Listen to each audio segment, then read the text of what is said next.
Have you ever played Rock Band or Guitar Hero and wished that instead of strumming away at the notes, you spent the entire time trying to dodge them?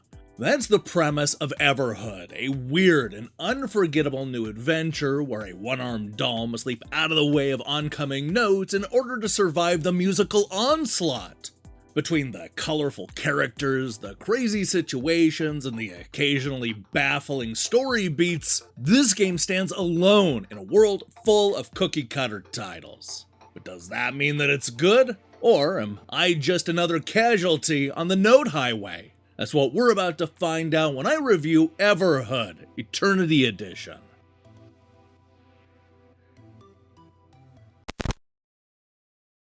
There was a moment about halfway through Everhood when I realized that I was going to need to not only explain this game, but have it make sense.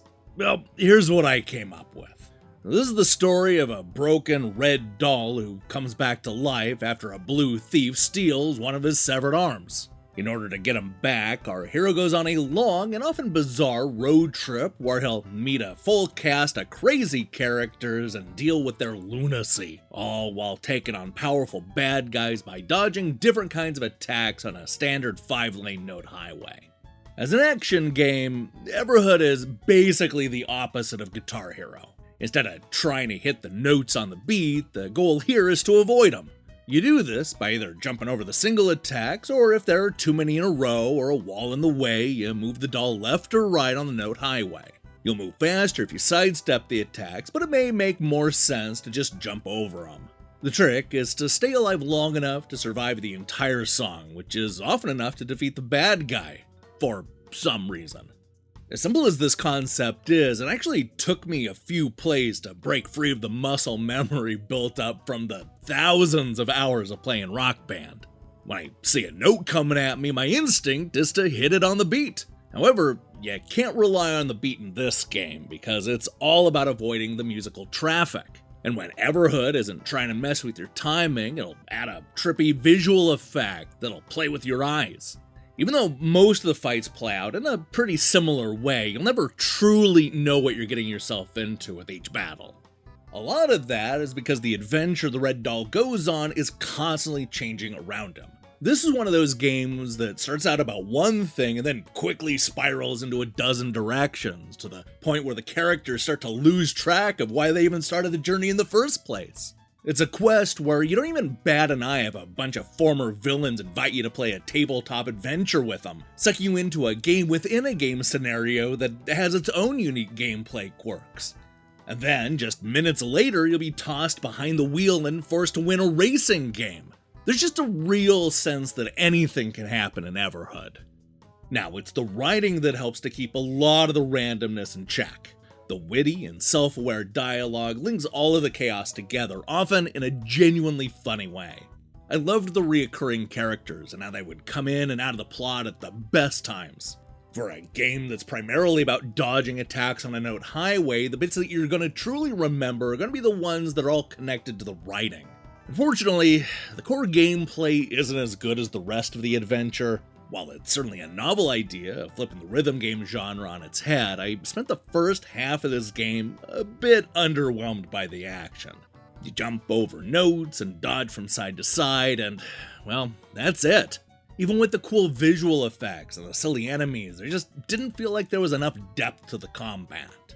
However, Everhood is a game that'll wear you down with persistence. There are just so many different characters to interact with and songs to play that the game is just bound to win you over eventually.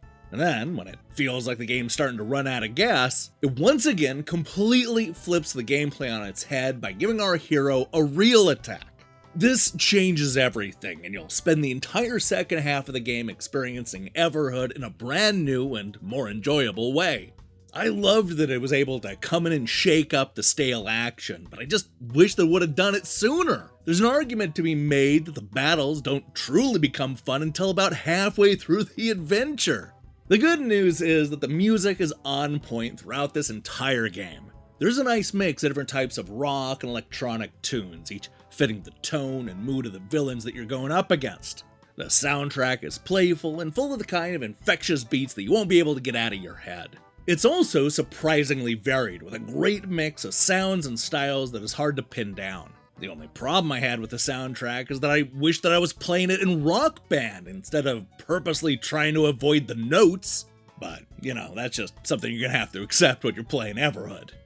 The visuals are simple yet effective.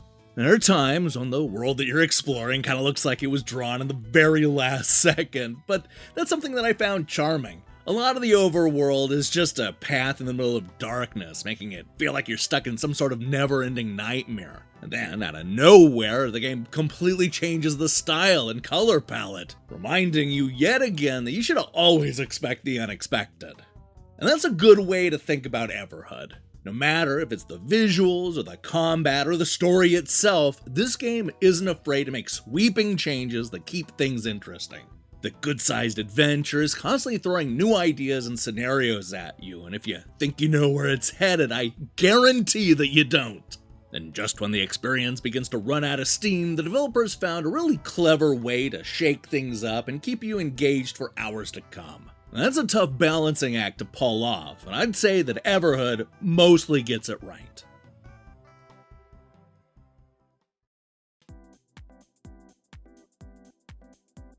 With a killer soundtrack and fast-paced action, Everhood flips the rhythm game genre on its head. Instead of playing the notes, the goal in this game is to avoid them by sidestepping and jumping out of the way.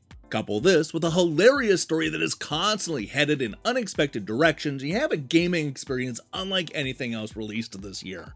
Unfortunately, the shallow gameplay doesn't pick up until about halfway through, and I found myself wanting to play the notes more than dodge them. Everhood Eternity Edition is a fun game that has so much content that it's guaranteed to win over even the biggest hater. Hey, thanks for watching our review. If you liked what you saw here, then you should know that we post new reviews and features almost every day. Now, here's the question I have for you. What game has the best soundtrack? It could be a licensed soundtrack or even an original score. But what game has the best music? I can't wait to see your picks in the comments below. In other news, we'll be back later this week with a review of the most frustrating game I've ever played. No, not because it's too hard or anything, it's not that kind of frustrating, but rather because, well, you'll see. Trust me, it's gonna be a doozy. If that sounds good to you, then I strongly recommend you click that subscribe button and support what we're doing here.